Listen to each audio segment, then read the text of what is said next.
Hello guys, ഗൗരീശങ്കരത്തിൻ്റെ പുതിയ episode റിവ്യൂയിലേക്ക് സ്വാഗതം. അങ്ങനെ നമ്മുടെ ശിവാനി ഇങ്ങനെ വെയിറ്റ് ചെയ്ത് നിൽക്കാൻ നേരത്ത് ധ്രുവൻ വരുവാണ് കേട്ടോ. എന്നിട്ട് ധ്രുവൻ ചോദിക്കുന്നുണ്ട്, എന്തിനാ ശിവാനി നീ എന്നെ കാണണമെന്ന് പറഞ്ഞ് ഒരുപാട് സംസാരിക്കാനുണ്ടെന്ന് പറഞ്ഞിട്ട് എന്താ ഒന്നും മിണ്ടാത്തേന്ന് ചോദിക്കുമ്പോഴേക്കും നമ്മുടെ ശങ്കർഭായി പറയുകയാണ്, എടാ മോനെ ഞാൻ മിണ്ടിയാൽ മതിയോ നിന്നോടുന്ന്.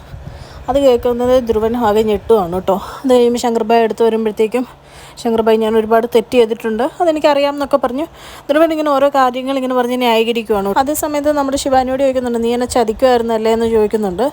അതിനുശേഷം നമ്മുടെ ധ്രുവനോട് ശങ്കർഭായി പറയുന്നുണ്ട്, ചതി നീ എന്നോടല്ലേ ചെയ്തത്, അത്രയൊന്നും അവൾ നിന്നോട് ചെയ്തിട്ടില്ലല്ലോ എന്ന് ചോദിക്കുമ്പോഴത്തേക്കും ധ്രുവൻ പയ്യെ പോക്കറ്റിൽ കൈയിട്ട് കത്തിയെടുക്കാൻ തുടങ്ങുകയാണ് കേട്ടോ. അത് നേരെ ചതി ആരോടാ ചെയ്തതെന്ന് ഞാൻ കാണിക്കാമെന്ന് പറഞ്ഞ് പോക്കറ്റിൽ നിന്ന് കത്തിയെടുത്ത് ശങ്കറിനെ കുത്താൻ തുടങ്ങുമ്പോഴത്തേക്കും ശങ്കറും ധ്രുവനും തമ്മിൽ ഫൈറ്റ് ആവുകയാണ് കേട്ടോ. അങ്ങനെ കുറേ നേരത്തെ അടിയാണ് പിന്നെ കാണിക്കുന്നത്. ലാസ്റ്റ് ധ്രുവനെ ശങ്കർ പിടിച്ച് താഴോട്ട് തള്ളിയിടാൻ വേണ്ടി തുടങ്ങാൻ നേരത്ത് പെട്ടെന്ന് നമ്മുടെ ഗൗരി വന്നിട്ട് ശങ്കറിന്ന് വിളിക്കുന്നുണ്ട്. എന്നിട്ട് ഓടി അടുത്തേക്ക് ചെല്ലുവാണ്. കൂടെ ഗംഗയും ശങ്കർഭായിയുടെ ഫ്രണ്ട്സും ഉണ്ട് കേട്ടോ. അവർ എല്ലാം ഇങ്ങനെ നോക്കി നിൽക്കാൻ നേരത്ത് നമ്മുടെ ഗൗരി ശങ്കറിനെ കെട്ടിപ്പിടിച്ചിട്ട് പറയുന്നുണ്ട്, ശങ്കർ ഇത് ചെയ്യരുത്, നമ്മുടെ ജീവിതം ഇവന് വേണ്ടി നശിപ്പിക്കരുത് എന്നൊക്കെ പറയുവാണ് കേട്ടോ.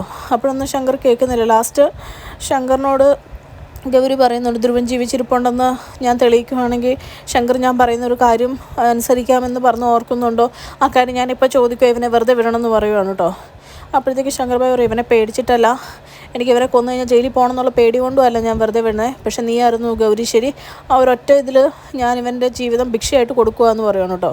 എന്നിട്ട് നമ്മുടെ ധ്രുവനോട് പറയുകയാണ്, നിൻ്റെ ജീവിതം ഞാനൊരു ദാനമായിട്ട് തരുവാണ് എന്ന് പറഞ്ഞിട്ട് ധ്രുവനോട് പറയുകയാണ്, എവിടെയെങ്കിലും പോയി ജീവിച്ചോണം, ഇനി എൻ്റെ കൺമുമ്പിൽ കണ്ടേക്കരുത്, ഞങ്ങളുടെ ജീവിതത്തിൽ വന്നേക്കരുതെന്നൊക്കെ പറയുവാണ് കേട്ടോ.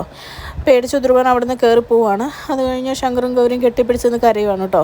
ഇതൊക്കെ നമ്മുടെ ഗംഗ കാണുന്നുണ്ട്. ഗംഗയുടെ മൊത്തം എന്തോ ഒരു വിഷമമുണ്ട്. ഗംഗയ്ക്ക് മിക്കവാറും ശംഖുവിൻ്റെ പഴയ സ്നേഹത്തെക്കുറിച്ച് ഓർത്തിട്ടാണോ എന്നറിയില്ല, പുള്ളിക്കാരി ഇങ്ങനെ വിഷമിച്ച് നിൽക്കുവാണ്. പിന്നെ എല്ലാവരും അവിടെ നിന്ന് പോവുകയാണ് കേട്ടോ. ധ്രുവനും ഓടി പോകുന്നുണ്ട്. പിന്നെ കാണിക്കുന്നത് രാത്രിയിൽ നമ്മുടെ ചാരങ്ങാട്ട് വീടാണ്.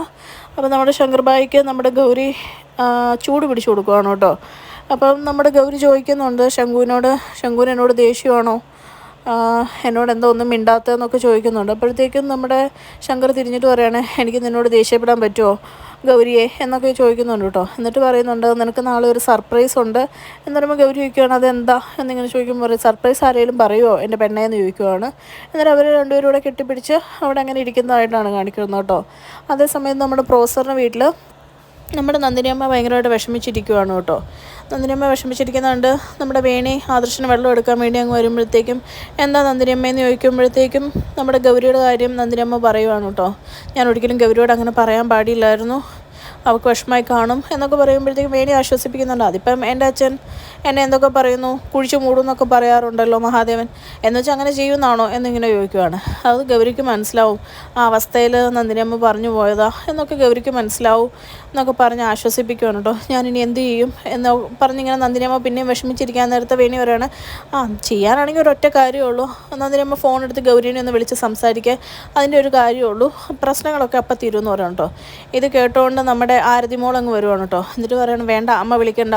എന്നിട്ട് പറയാണ്, അമ്മ ഇപ്പം ചേച്ചീനെ വിളിക്കുവാണെങ്കിൽ, എൻ്റെ ജീവിതം നശിപ്പിച്ച ചേച്ചീനെ വിളിക്കുവാണെങ്കിൽ അമ്മയ്ക്ക് എന്നോടൊരു സ്നേഹം ഇല്ല എന്നല്ലേ അതിനർത്ഥം എന്ന് ചോദിക്കുവാണ് കേട്ടോ. ഇതൊക്കെ കേട്ട് വേണി അവിടെ വായും വിളിച്ചിരിക്കുവാണ്. എന്നിട്ട് പറയുവാണ്, അമ്മയ്ക്ക് ചേച്ചിയാണ് വലുതെങ്കിൽ എൻ്റെ ജീവിതത്തെ പറ്റി അമ്മയ്ക്കൊരു ഇതും ഇല്ലെങ്കിൽ അമ്മ വിളിച്ചോളാൻ പറയുമ്പോഴത്തേക്കും നന്ദിനിയമ്മയ്ക്ക് ദേഷ്യം വന്നിട്ട് പറയുകയാണ്, ഞാൻ വിളിക്കുന്നില്ല ആരെയെന്ന് പറഞ്ഞാൽ നന്ദിനിയമ്മ അവിടെ നിന്ന് കയറി പോവാണ് കേട്ടോ. ആരതിയും തൊട്ട് പുറകെ ദേഷ്യപ്പെട്ട് നന്ദിനിയമ്മയുടെ പുറകെ കയറി പോവാണ്. ഇതെല്ലാം കണ്ടുകൊണ്ട് നമ്മുടെ വേണി അവിടെ നിന്നിട്ട്, എൻ്റെ പൊന്നെ ഇതെന്താ അവസ്ഥ, ഇതിപ്പം ഒരു നിലപാടില്ലല്ലോ, അപ്പം കണ്ടവനെ അപ്പാന്ന് വിളിക്കുന്ന സ്വഭാവമുള്ള നന്ദിനിയമ്മയ്ക്ക് ഒരു തീരുമാനം എടുക്കാനൊക്കെ ഒരു മനുഷ്യന് പറ്റണ്ടേന്ന് പറഞ്ഞ് നമ്മുടെ വേണി ഇങ്ങനെ ആലോചിച്ച് നിൽക്കുന്ന കാണിച്ചുകൊണ്ടാണ് കേട്ടോ ഇന്നത്തെ എപ്പിസോഡ് അവസാനിക്കുന്നത്. ചാനൽ ഇഷ്ടപ്പെട്ട് കഴിഞ്ഞാൽ ലൈക്ക് ചെയ്യാനും സബ്സ്ക്രൈബ് ചെയ്യാനും കമൻറ്റ് ചെയ്യാനും മറക്കല്ലേ. താങ്ക്